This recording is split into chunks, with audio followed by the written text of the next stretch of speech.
Well, good afternoon, I guess. It's still January. It's the 29th, Thursday, I think. Anyway, and I'm about to take yet another boat out. Beautiful sunny day, a little chilly. It's under 32, but the water's not frozen. So this time what I'm taking out is a Fox Solo Novacraft 14.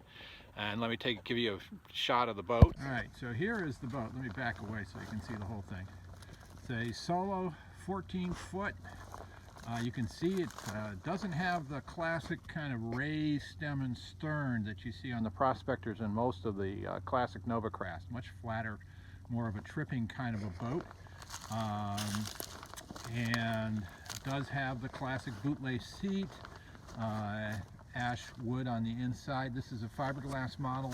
You can always tell a fiberglass by the pronounced ribbing that's put in by Novacraft to help keep the boat stiff. So it should be a fun paddle. Just to give you an idea of what the water looks like. Very open, very calm today. Almost no wind, which is good because, like I said, it's below 32 right now. Water's still moving and not freezing, so we're good on that as well.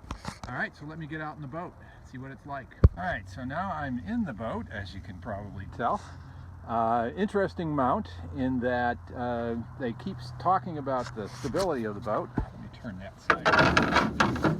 And as you can see, it will really go over very easily, side to side. Got pretty good secondary. I'm not going to press to test while I've got the camera in my hand. But you can see it really does like to go side to side here. Nothing, once you get in and say, oh yeah, that's what it does, nothing particularly disturbing. I guess if you are brand new or not used to boats that rock a little bit, it might be concerning, but seems to have very good secondary as well. Being taken a little bit upstream by the tide, you can't see the little flock of ducks that winter over here. So I'm going to actually head down against the tide to get started, and we'll see how the boat travels. Okay, well, I've been downriver just a little bit, and I tell you, it's a fun boat to paddle. Still getting used to the rocker a little bit, the rocking side to side.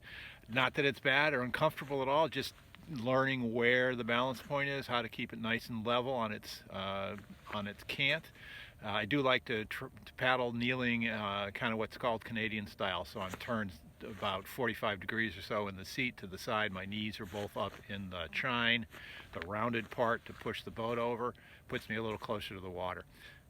Shortens my paddle stroke that way, so that works out really well. But I'll tell you, it's a fun boat. It moves right along. Really pleased. Let me show you just a little bit of the scenery here. I'm just down the south tip, well, not very far down the south of the Parker River.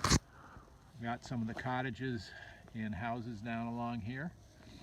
An area I paddle pretty frequently because the shop's here. And then in the distance is Plum Island, which is a barrier island. I talked about it before when I was up in Joppa Flats.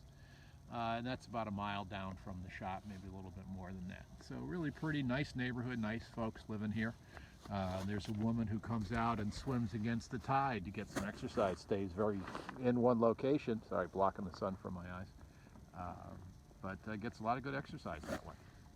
Anyway, so here's some shots looking forward at the boat. You can see, like I said, that there's not a lot of rise between the center depth and the bow and stern depth. I'll have to look at the stats and I'll post them with the video. Very nicely finished inside and out. Novacraft does a good job with that.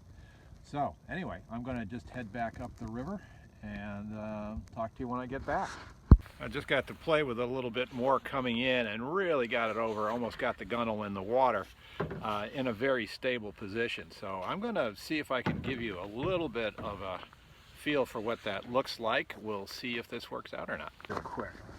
See if I can get this real quick. So I want you just to kind of get a feel for how close that gunnel is to the water line. Okay? So it's about 3 fingers down. Let's see, maybe you're seeing it now, but it's pretty dang close, and I'm not quite pressing it as hard as I could. It's still pretty stable.